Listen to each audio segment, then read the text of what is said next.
Hello, all you hardcore boxing fans out there. How are you doing? It's Russ here from Porky's Corner, the voice of hardcore boxing. But then again, you know that, don't you? Because that's why you've tuned in. Today, I'm joined by Teddy, my good friend from London, who's at home working. How are you doing, Terry? 2 seconds. Porky grassing me up, mate. Bloody hell! I mean, you're gonna get me fired here. But how are you doing? Yeah, You are working. Yeah. It's officially 5 o'clock here. Just in case anyone says, "What am I doing on work time?" It's 5 o'clock. Okay. No, man, I'm all good, Russ, man. I mean, we're all out here trying to get the Porky triceps this summer, man. Like trying to get that Porky beach body. Beach body. Do me a favor, mate. You are coming for you, mate. Yeah. Where's the B sign for Porky? No, yeah, it's like Dylan White's. It's been missing since the summer of 2019. A lot's gone on, Terry, since we last spoke. Yeah. I'll ask you your opinion on the David Haye, Joe Fournier £25 Fight TV fight next month. Yeah, it's an absolute joke. And if you know me well, you know I'm a big David Haye fan. I think he's one of the more significant people to have been involved in British boxing in terms of a lot of the stuff you take for granted now was it originated with David. But when you have that in your head and your ego can't let you walk away from the sport and you believe your fans will follow you everywhere, this is what you end up with. David is literally going to jump in the ring with his best mate, the guy that bankrolls a lot of what he does, and he's going to make you pay £25 for it. If you pay that £25, there's no saving you. There's really no saving you. We need to make a stand against this. Now, I think I said this to you at the time, Porky. If he had fought someone like Tava for nostalgia value, I could understand that. Yeah. But Joe Fournier, man, Joe Fournier is not area level. Do you know what I mean? So you're really insulting the fans. And that's when you disrespect the sport of boxing, all for a quick payday. And what people didn't understand, Russ, is when Mike Tyson did the Triller thing, we genuinely wanted to know, what has Mike still got, right? It had been a while, and he had talked about, he had turned his life around. Let's be honest, he's turned his life around. So it's a good chance to go, okay, you're a nicer guy now. You're a bit more friendly. You're less outspoken. Have you still got that savage in you, Mike? And we paid for the privilege, right? I saw David Haye 3 years ago. What is he going to show me now that he didn't show then? Do you see what I mean, Russ? Yeah. It's a money grab. It's an embarrassing money grab. And if you're a boxing fan, you need to make a stand against this because it disrespects the sport. I don't know if you heard recently, Hearn's now saying, I'm not going to work with the YouTubers again. He found it all a bit cringe. Do you know what I mean? He's coming out with that now. Now that they're making money without him, he feels comfortable taking shots at them. Yeah, they can't help themselves, can they? It's like this £800 thing. I'm not going to say his name on air, but I know somebody that went to it and he were comped, and he said all it were a load of people who were like networking, wannabes and doing selfies, and a lot of them were coked up, and it was that sort of in crowd kind of thing. And he said it was just a load of people that were trying to do business on the night, and that kind of thing. It was like the clicky of clicks, if you know what I mean. Yeah, not my sort of scene when it comes to boxing, and so grateful that I wasn't there, and I'm glad that fight camp's over. I hope we don't see it again. I've had a bit of stick for saying that I felt that Frank Warren gave Eddie Hearn a soft ride over the 800 quid thing, because he said if there's a market for it, why not? Well, you wouldn't expect that from his great rival, would you? So is he trying to keep Frank Warren? So is Frank trying to keep Eddie sweet so they work down line, or is Frank going to do something similar? I don't know, but I thought he was the only one who backed it. Everybody else said, "What is he doing? £800?" Obviously, apart from them that can afford to go. But I thought he was in bad taste. Look, Frank's got to play a game sometimes, hasn't he? You can't always be on the charge. So sometimes you got to just sit back and You gotta make sure you deliver. And the time to then go after your rival is when you deliver. And I think Frank realizes he's potentially on the skids. Number one. Number two, don't forget, if he's got a long-term contract with BT Sport and BT Sport gets sold to DAZN, you might just have to deal with it. Yeah. So you think that if that happens, they'll have to work together, them two?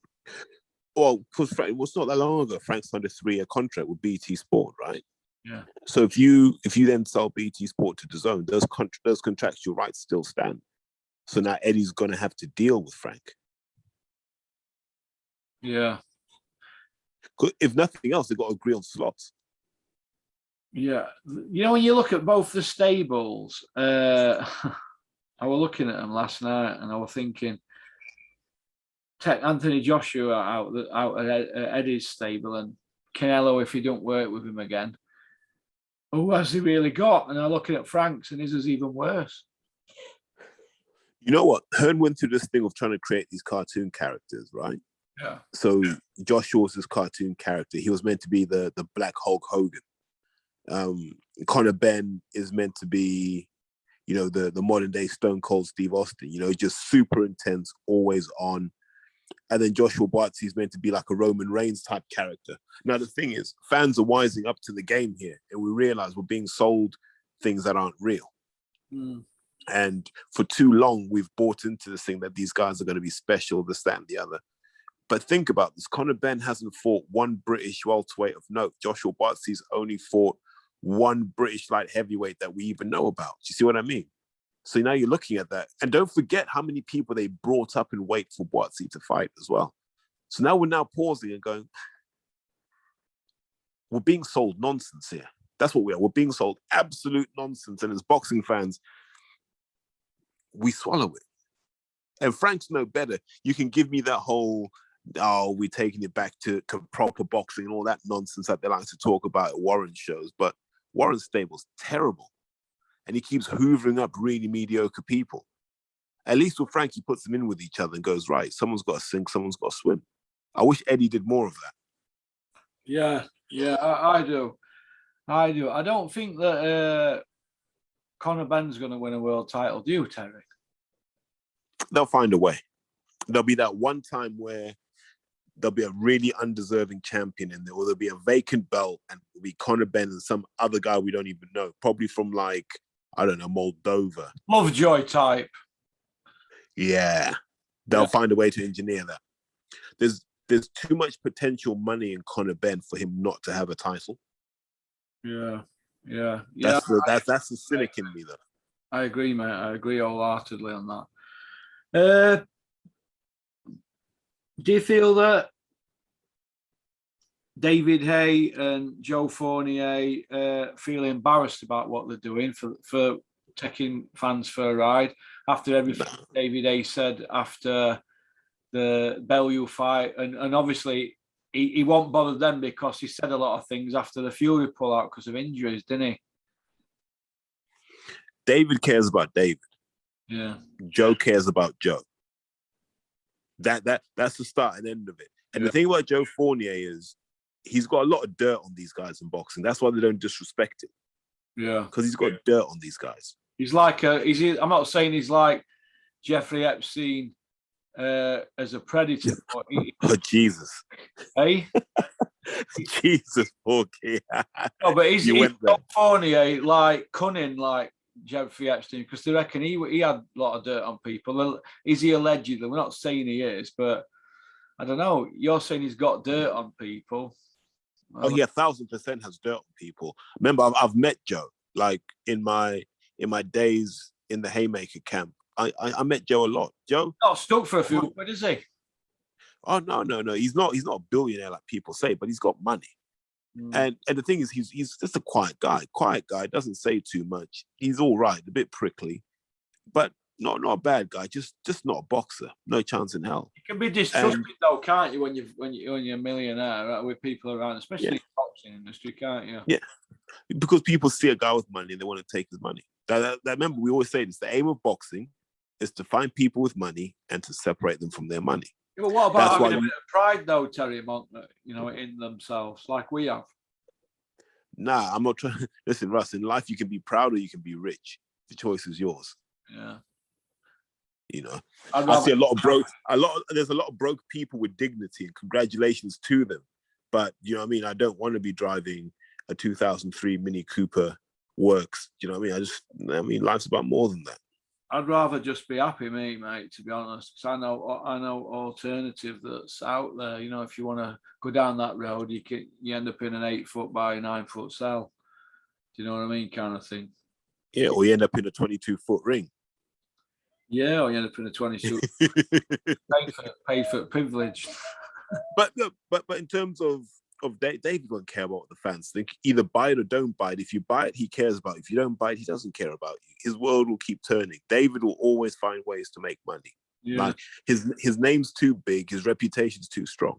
But this is something you have to make a stand against, because I think I said this in my podcast. The love of the fans is earned. It's not manufactured. Yeah. It's not given. It's earned. And you don't earn it by fighting Joe Fournier when we know he's your best mate. Do you think that David A, if he beats Fournier by a really good knockout, do you think that he'll say he's back and he'll start coming out with all spiel about stronger, faster, quicker, and I'm resting more and my body's stronger, and last thing you lose is your power and all that shite? You think they're going to come out with all that kind of thing, Terry? He's already had that go around for the second belt you fight. Like, we're not buying it anymore. After you got unceremoniously knocked out in the 5th round, I think it was. Nah, we're not buying it. Like, that's the point. We're just not buying it. Now, if you're gonna come back, it's got to be worthwhile. Like, it has to be a name where we wondered what would happen if those two ever fought. Oh. Do you feel that Amir Khan and Kell Brook is going to happen on Sky in a 2-fight deal? Because that's the word round here last couple of days. Those two guys don't have 2 fights in them. Let's not even pretend. Like, Amir Khan, like I said, I think he's a British boxing legend, but he's seen better days. Kell Brook is washed up. He's just done. I don't want to see that fight. We spoke about this before, Russ, where I said, I'd rather they both retired, and then 10 years from now, I'll happily watch that fight for nostalgia value. Both millionaires, though, Terry, aren't they? So why is this clamour for them to get in ring and get one more payday? Because then a year down the line, it becomes one more. It's a bit like that film at 48 hours, another 48 hours, and yet another 48 hours, and on and on and on, like the Expendables with Stallone, innit, and Fast and Furious. It keeps going on and on and on. Do you think? Yeah, but ask yourself, why do they keep making Fast and Furious films? Because they keep selling. They make money. Yeah, cash cows, absolute cash cows. The Marvel franchise, cash cows. People know Khan Brook does more numbers than any non-Joshua fight in this country. Yeah. So that's the sad state of British boxing, that two guys who have seen better days are going to make more money. That's embarrassing. You know, when David Hayes sat there saying he's going to make more money potentially fighting Joe Fournier than he ever did fighting Bellew. Yeah, bad, isn't it? Yeah, and these guys love money. Like, once you get the taste of the money and the fame and the adulation, man, you'll always want it. It's addictive. Yeah, it's craziness, isn't it? Utter craziness. And, like, to think that somebody's going to try and sell this fight. I mean, Eddie Hearn put a bid in for it. And when he found out Sky had put a bigger bid in, he sort of talked it down, didn't he? The Khan Brook thing. He sort of like wasn't giving it the big sell, were he? It was sort of like a tainted fight, but fans, some will want to see it, and he were putting it on kind of thing. But I don't think he'd have said that, if Sky hadn't have outbid him. You? Or Sky hadn't have put a bigger bid in. Listen, Hearn is the king of herning, isn't he? You could give him, yeah. Look, like 10 years ago, you could have given him Epstein and Jimmy Savile in a boxing ring, and he'd have told you this is a fight you want to see. And he'd have told you they're two of the finest people to ever step in the ring. He doesn't care about what he sells. As long as he's selling and he makes his money, he doesn't care. Yeah, I see what you mean. Well, what's going to happen when Conor Benn gets iced and put into orbit? What they're going to say then? Setbacks paved the way for comebacks, and even Ali got beat. Is that what they're going to do? That's what they always do, isn't it? They tell us that protecting the O is important until it goes, and he goes, well, the O is not that important. They just need to win the moment. The thing about boxing promotion I've learned, Russ, is you just need to win the moment and then dare someone to go back into the archives and find what you actually said. Most people don't. Yeah. Yeah, you're right. You're right. What do you think about Billy Joe Saunders? The word is that he's going to be coming back. Well, there's still more money to take, right? So why wouldn't you come back? You know, he'll start now talking about Eubank Jr. He'll talk about a rematch with John Ryder. That's what you'll hear him making noise about if he comes back. I'm not against any of those fights, actually. I'd quite like to see those fights, actually, if I'm being honest with you. So I don't mind Billy coming back. I just hope that the media asks the question, what actually happened to the eye and where's the scarring? Yeah. Yeah, there ain't no scarring, is there? Which is strange for an eye surgery.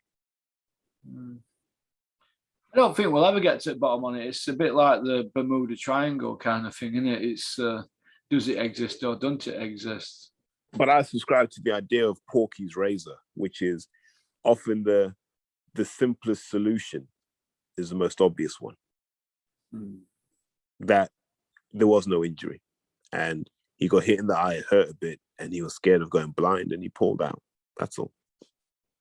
You feel that if Billy comes back, it'll have to be a Ryder or a Eubank? And do you feel that he'll want to miss them and go back for Canelo again? Do you think?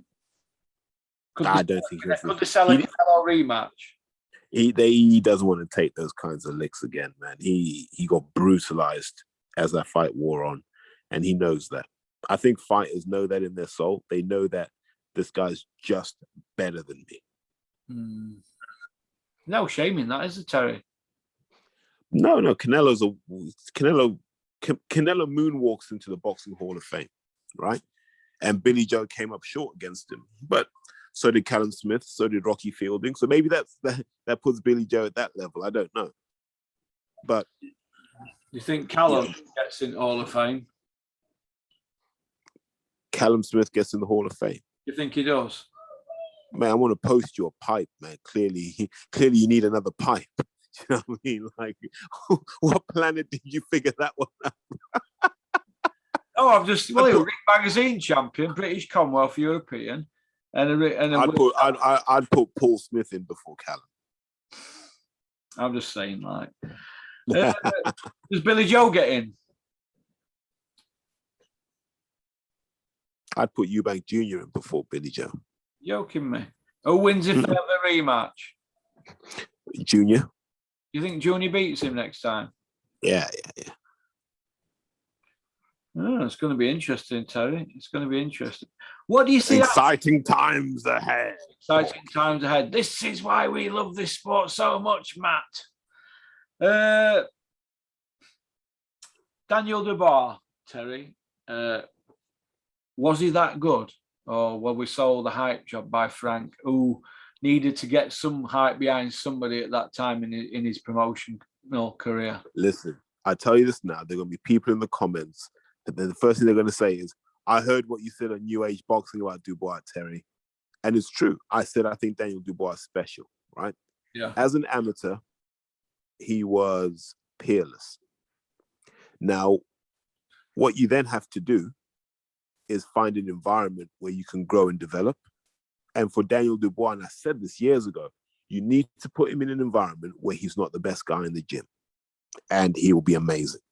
What they did is, well, there was a lot of greed involved in this, but they signed the wrong contract, ended up with the wrong trainers and the wrong management, and they tried to turn him into Frank Bruno. That was the problem. Daniel Dubois is not Frank Bruno. Daniel Dubois was a combination puncher who had a ferocious jab, and only from a combination could he then take you out with the right hand. And so they tried to turn him into a 1-2 merchant because, to be honest, that's all they know. Now, I want to go on a little Porky rant about British trainers. British trainers generally don't know much about boxing. Like, I can't name 3. You know, you look at someone like Brendan Ingle. Brendan Ingle's are great because Brendan Ingle knew about boxing, right? And he produced champions across different generations. Yeah. You struggle to name people after that. Joe Gallagher, I'm going to give him his roses now because he's produced champions across different generations too. Yeah. And then the pickings get a bit slim. People say Adam Booth, but not really. He had David A, didn't he? George Grove. Yeah. Conlon.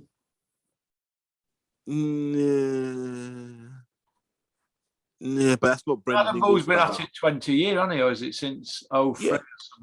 Okay, but look at Brendan. Johnny Nelson walked in the door. Ryan Rhodes walked in the door. Prince Nassim Hamid walked in the door. Kid Galahad walked in the door. Do you know what I mean? Like, how many people do you want to name? Glenn Rhodes walked in the door.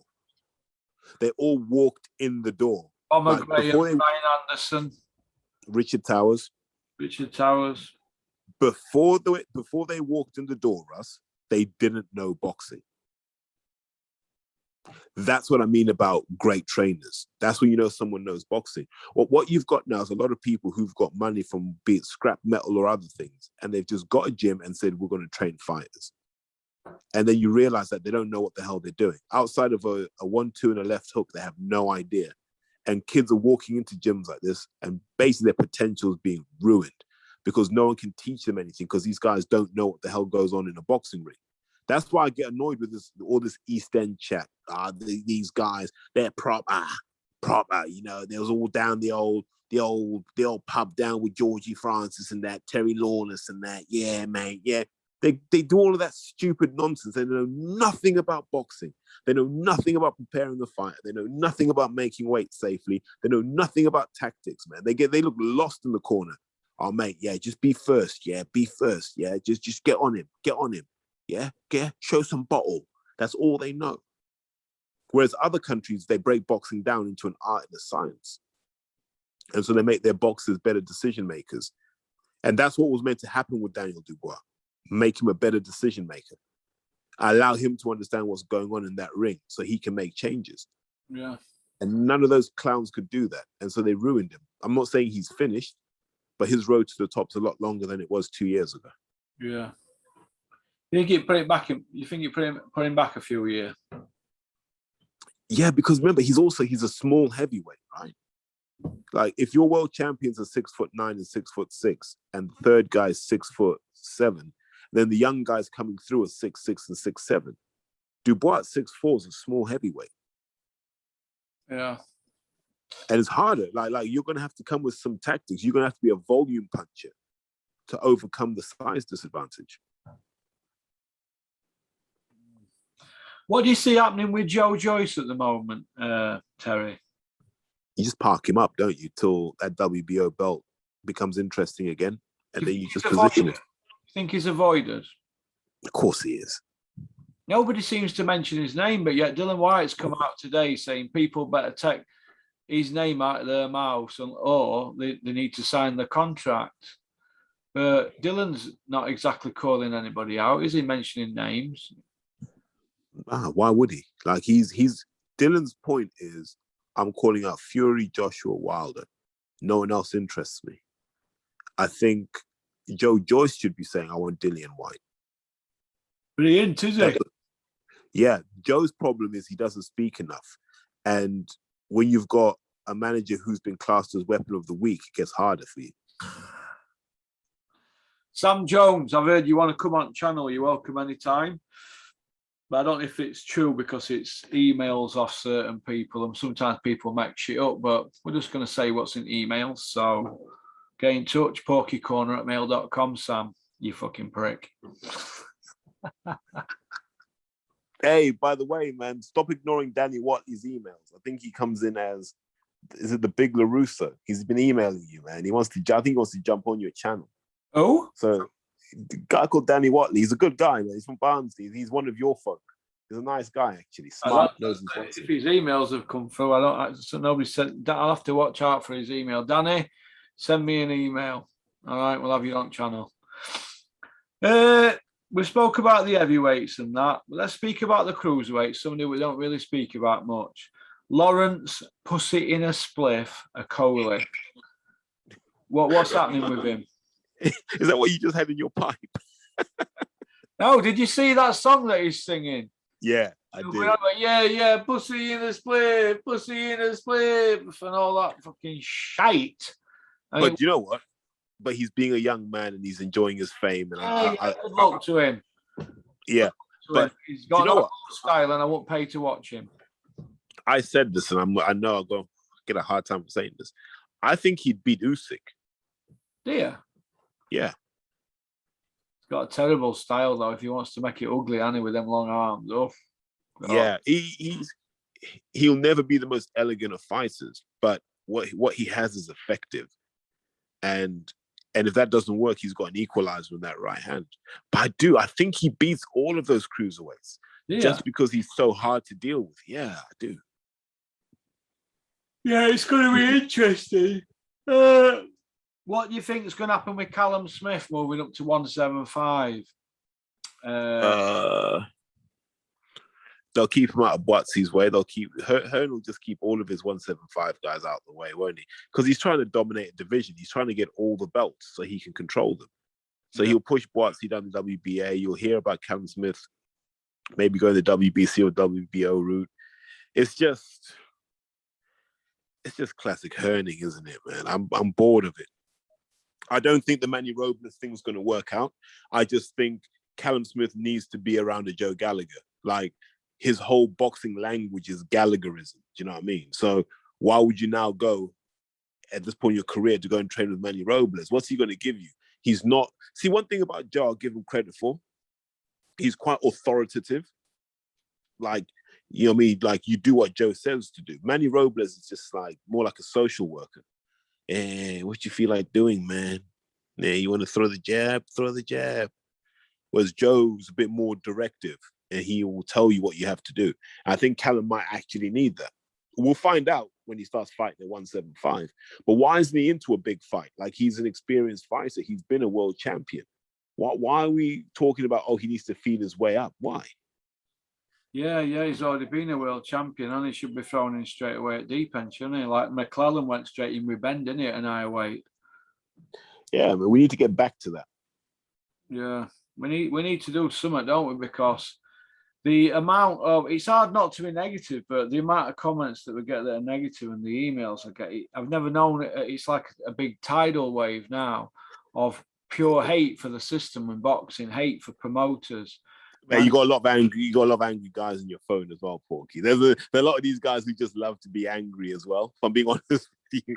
Angry at me. You could literally tell them, look, Anthony Joshua is going to fight Tyson Fury in December and Deontay Wilder in March, and they'd find something to moan about. Well, if them fights don't happen, Terry, this year, right, has this been the worst ever year for boxing? I mean, rematches with mandatories and drug tests and all these. Mate, yeah, this is actually a bad year because last year we had Teofimo beating Loma. So boxing-wise, it was a really good year. Yeah. And we started to talk about Ryan Garcia, Teofimo, Devin Haney, and Tank Davis, right? We haven't had any of that this year. This year has been really, really flat. I just think we're into this decline in boxing terms. I was talking to Reeks today.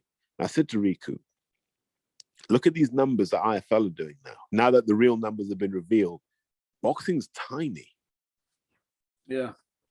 You know, think how long we've been saying that these numbers are being cooked. And now you're seeing when the funny money's out of boxing, when the sponsorship money dries up. When I look at YouTube channels with 680,000 subscribers and they're getting views like what I'm getting, obviously take Hearn and them sort of guys out, I think to myself, where's this big following for boxing? It ain't there, is it? Nah, it's not at all. And I'm looking and I'm thinking, well, what are people just subscribing and not watching? I don't get that, mate. Don't get it. Mate, you know, you're almost, in asking that kind of question, I think you've solved a whole different problem. Like, you answered a different question by asking that question.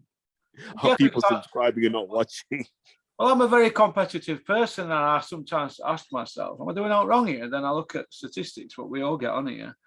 I look at theirs, look at mine, and look at subscribers, and I look at my likes thing, and everything's all like really high, and for what the following I've got, and then look at theirs, massive followings, and the analytics are lower than mine per average per subscriber and that kind of thing. I'm thinking, well, I must be doing all right then. I must be going in the right direction because it tells me I am.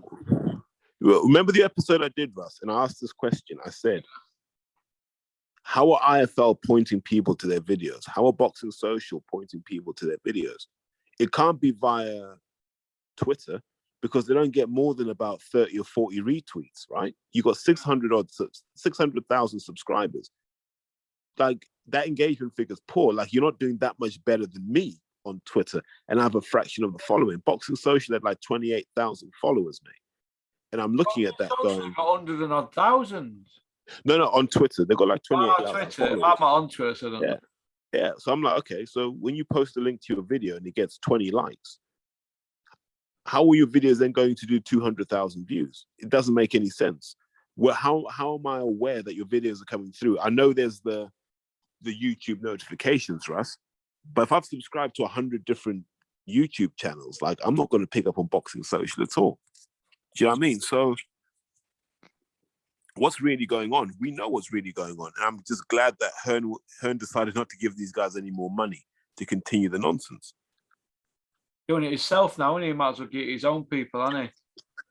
Yeah, may as well spend the money on yourself. Themselves now, aren't they? Yeah, which I think is a good thing because it's shown us who was clowning around, who was pretending they had clout. You know, did you see on Saturday where Cougar was just kind of mooching on the periphery? What's that mean? On the outside. No. Oh, I've seen him. Yeah, I saw that. Yeah. And then that interview he had with Eddie at the end. Yeah, they don't seem pally-pally like they used to, do they, then? Well, I think Hearn's like, mate, I can't keep giving you exclusives. Otherwise, what am I going to have on my channel? Yeah, well, what happened to these Monday morning sit-downs we used to get for an hour with Hearnism? Why ain't Coogan doing them? I thought they were good then. Coogan, they were good then. Let's get them on again. Why ain't we? Eddie doesn't need them. Oh, sorry. Eddie doesn't need them, and they weren't doing anything for the product. Yeah, it's going to be interesting. All it did, Russ, is it gave guys like us bullets to fire at him, and he was like, "Why am I doing this when I'm not even increasing my subscribers? It's not worth it." Yeah, it's going to be interesting moving forward. What do you think about the team he's got around him? You know, Darren Barker, Tony Bellew. What do you think about them two? Mediocre at best, just mediocre. I think Fight Camp has told us boxing needs Johnny Nelson. Whatever you want to say about Johnny and Bean, and I know you give them a hard time, we've missed them this summer. Yeah, because there were points in that Joshua Bartsey fight where I wanted to know what Bolotnik's got in his A-levels or what he did his degree in. I wanted to know if Bolotnik's liked, a bit of carp fishing in the summer. That's what I wanted to know. See, we miss those little tidbits from Adam Smith, where he's done his research. And then Johnny Nelson just being able to go, right, we need 2,000 tweets in the next 20 minutes. And then he'll just go, yeah, I think Joshua Bartsey would have knocked out Evander Holyfield, even if he gave him 25 pounds. Jesus. The attacker one, when he compared him to Holyfield and Foreman, rolled into one, said he feared Joshua. Comments like that. But look, what happens? They start trending. He knows what he's doing. Johnny knows exactly what his role is, and he plays it brilliantly. And I think Hearn realizes that. Sky realized that. I think Sky now realize they need Adam Smith. They need Johnny Nelson. They definitely need Carl Froch and probably David Hay. And, I think we've now realized Andy Clark is better than Chris Lloyd.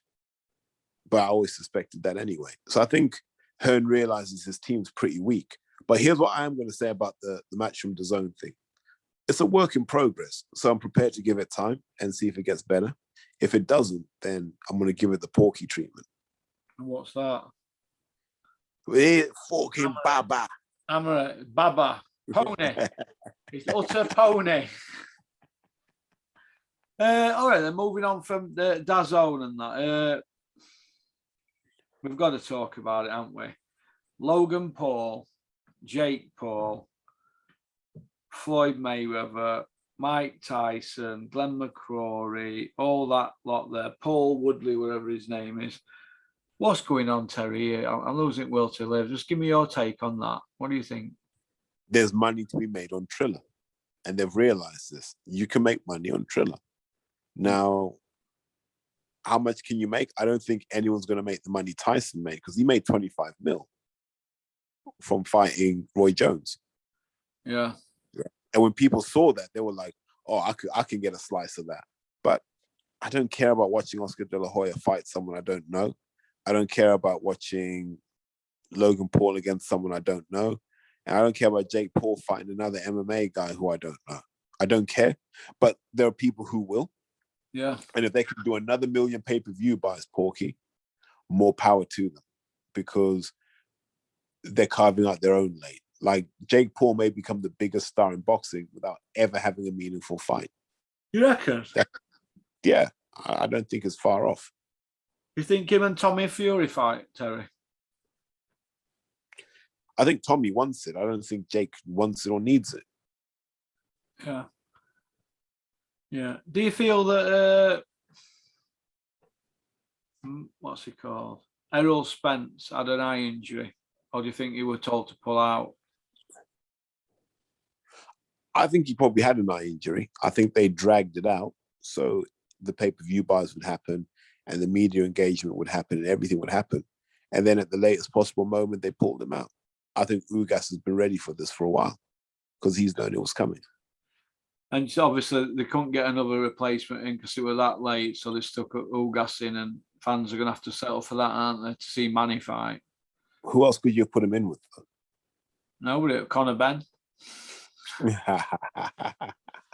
Well, you can see it happening, can't you, in this day and age? You could see Conor Benn in with, I don't know, Paulie Malignaggi, couldn't you? Yeah, why back, not? Former champion. Yeah, why not?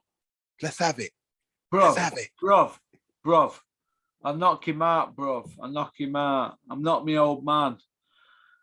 But I think it's painful to see all that. And do you know what? Does know boxing. No matter what you say about Eddie, and he knows boxing. And he also knows that Conor Benn, no matter what Tony Sims tries to say, Mr. Company man, Tony Sims, no matter what he tries to say, they know Conor Benn ain't got a prayer at world level. But they're going to try and wing it to get a few quid, aren't they? Yeah, everyone's just grifting now when it comes to boxing. Grifting? Yeah, just grifting. Speaking of grifting, Shannon Courtney didn't get her fight, did she? Yeah, what happened there? Hey? What happened there? I don't know, it got cancelled, didn't it? What did she have an injury or something and she couldn't be 100%? I have a feeling she couldn't make weight. Would you like to see her fight Ebony Bridges again? Nah, I have zero interest. I have zero interest in all of that. What if Ebony wore her fishnets again, Terry? I'd have to consult the GAD. The GAD? What do you really think about the GAD, Terry? Do you think he's come from nowhere? You know, the rise of the GAD? I just think he's everything that's wrong with boxing. I don't. He's everything that is wrong with boxing. You know what? A nerd. Yeah. He goes on to these rants, doesn't he? And he's built his Senate YouTube channel, fair enough. But he goes on to these rants and he's been given the platforms to mingle in with proper boxing people. And he's got a position at Ring Magazine on committee, and he fought selection committee for Hall of Fame and all that. He's involved with all that kind of stuff. Fair enough. But when we've got somebody like him influencing proper boxing people, where does it end? Because he makes every interview about himself. And do you know what, God, I don't fucking like you.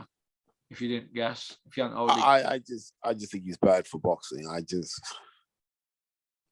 can't say get rid of him. It's not my place to do that. He's just one of those guys who puts boxing in a bad light.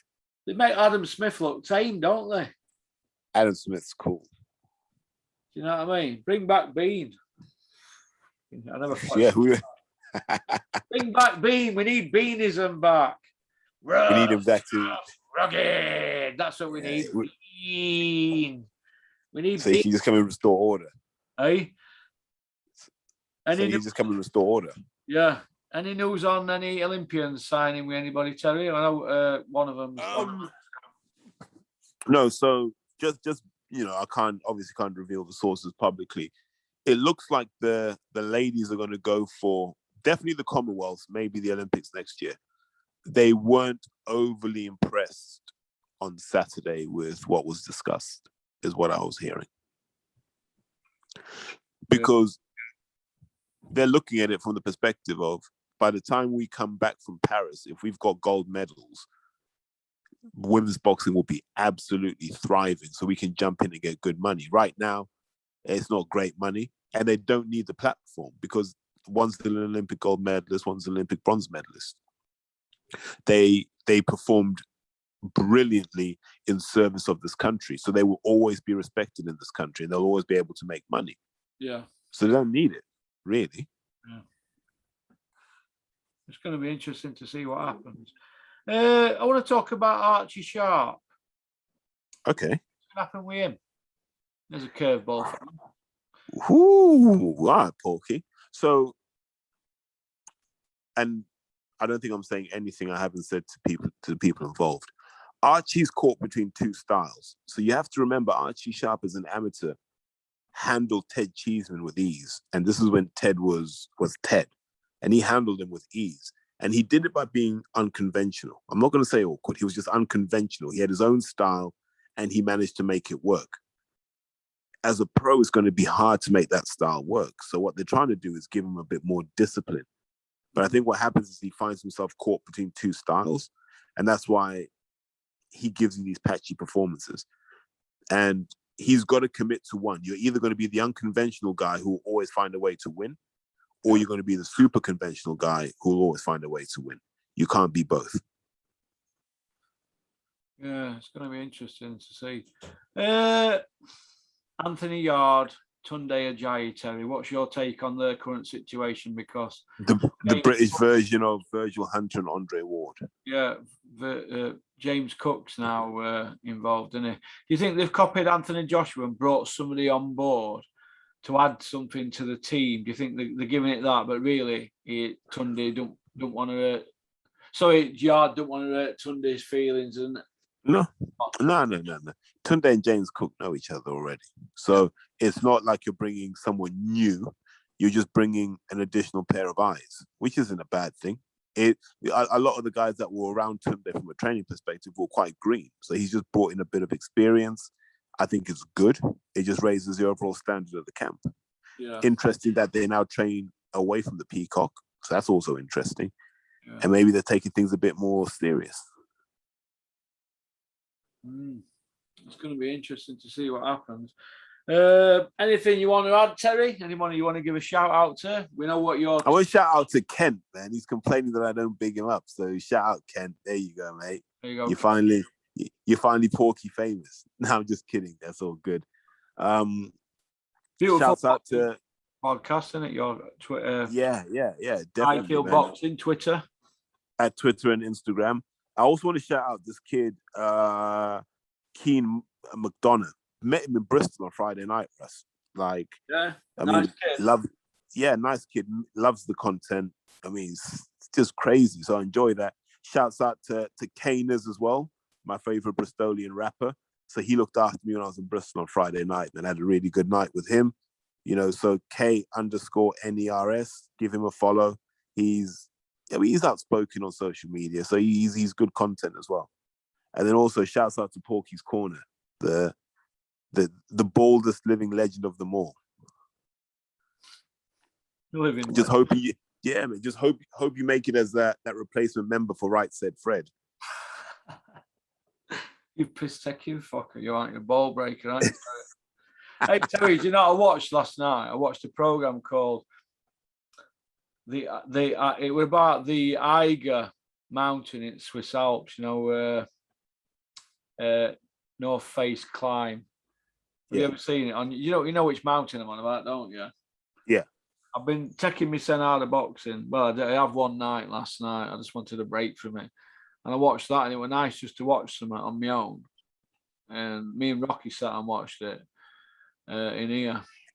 And just no phone on, no boxing, no. It was just different. I don't know if anybody's seen it. The Eiger, the EIGER or something. It's about a mountain. Yeah. It's on YouTube, but it's like this mountain that's more or less impossible to get up. Do you know what I mean? Few people have done it, but loads have fell to the death. No, I need to get out more, don't I? I need to get out more, but I don't. We're not going out boozing, and that's you've got to look for something else. Lee Frotch says look for something else because he does a lot like sports, table tennis and tennis, and snooker, all that. Goes gym because he don't party like I used to, and and I've been out with Lee, and he's a good night, but so I don't miss it. I might come back on a mini cruise soon around town, but I don't miss it getting out of my face, but. There's other things, isn't there, to do, isn't there, in life, I think, when you get to 51-year-old, don't you think? Yeah, it's just also, Russ, it's nice to have a clear head sometimes, isn't it? Yeah.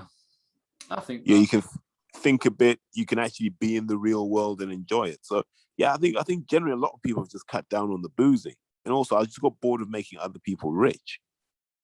Yeah, I know people that were going out and the pubs are open and that now, but landlords are saying, oh, nobody's going out. I mean, one landlord sent message via somebody else. Oh, is Porky going to be coming out? He's bringing his pals in. And they said, now Porky's gone the other way now. I said, don't be shouting that about. He says, well, you have. He says, but they're asking me to go down. Because if I go out, like quite a few go out, don't they? But yeah, I just want to break. I'm glad this has been good for me, this lockdown, this last year, especially, or 15, 16 months of proper got stuck into it. It is hard work doing this, but it's rewarding. But I think you have to. You've been consistent. You're mate. You've been consistent, mate. That's the good thing about it. Yeah. Well, I'm a numbers man, so I have to keep hitting these targets, and I keep hitting targets, and I keep trying to beat them. And 9 times out of 10, I do. But you just got to keep being consistent. It's a bit like training, isn't it? It's a bit like people got gym twice and they don't see anything happen, and then they pack in, don't they? Well, that's a lot of podcasts, right? A lot of people do it for 3 months. They don't get to 50,000 spins and they go, right, I'm done. They don't realize that actually you build your following in the real world, and social media just is like a turbocharger for that. Yeah, you've got to do your legwork. You can't just go on social media and try and build it. You've got to spread the word and then let social media take it over. It's hard to figure out. And a lot of people cheat. A lot of people have had a leg up, but we're still fighting the good cause against these people that are trying to kill our sport.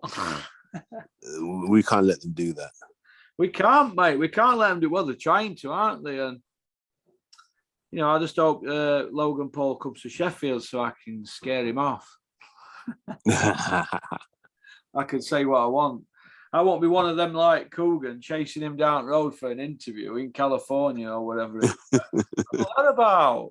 And Rob Tebbert, when they were, oh, look at views we got this week, chasing people like that about.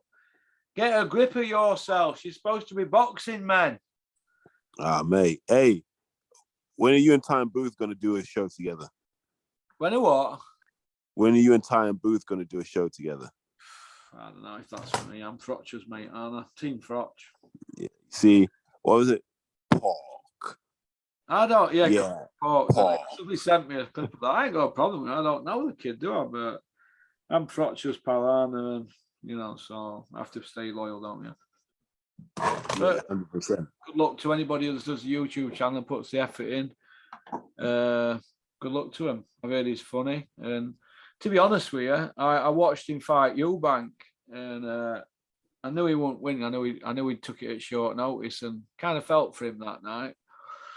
But that's boxing, isn't it, for you? Whoever advised him to take that fight like that, not good advice, but he'll dwell on that for the rest of his life. You know why? Every time he sees Eubank in his McLaren, he must always think about that fight, because I know I would. Wouldn't you? Mate, you can't hang on to those things. It's not like he was unlucky in that fight and then came back afterwards. I just think with Tyron Booth, you know, sometimes people have demons in their life that hold them back. And maybe he was just a guy that got in his own way. Maybe. But on that note, thanks for coming on. That's all right, mate. Always. Speak to you. Wish you well. I know you're busy in that. And you'll probably be going for something to eat now, won't you, Terry? Now I've got some beef ribs in the kitchen, man. I'll be all right. Beef ribs in the kitchen. That sounds good, doesn't it? 3 minutes on number 9 at microwave. They're still warm enough, man. Even after seeing this episode, that should be all right. Go on, Terry. You've got it all figured out. All right then, mate. Well, listen, you take care. God bless. I will do, pal. Speak to you soon, all right? Bye. All right. Bye. Well, that were Terry, my good friend from London. He's a nice kid. That's about it, really. I hope Ultratech's okay. Sorry to hear that his channel's not on YouTube no more. Little warning to all you people on YouTube. Before you put your videos out, just read everything. Try and study all the stuff so you don't make mistakes, and then you keep all your lives on YouTube. All right, then when you put stuff out, you can be covered by not letting kids see it, or making it an 18 certificate, in case you swear, because obviously I swear a lot now and sober. But we can't get into trouble for that because we press the 18 button. It's not for kids, this stuff, it's for grown-ups. But you just have to read instructions and study it before you start doing YouTube channels, because you can put your hard work in like Ultra, and then some low life can report you for something small and get you into trouble. So, all right. Peace out. Don't forget to hit the like button below and subscribe if you've not subscribed. I hope you've enjoyed the video. It's just boxing banter. Don't take it to heart if you didn't like it, but leave a comment. Leave a good comment. All you trolls as well, keep them comments coming. All right, because we love a good laugh on a Thursday night. But this is just an appetizer, because tomorrow night you've got a big treat, and Saturday night as well. Friday and Saturday, 2 big videos coming out. One tomorrow, Mickey Theo one, that's brilliant. And then the day after, the Jimmy McDonnell exclusive interview. That's good. I've dressed that up a bit, put some production into it. So, okay. All right. So peace out.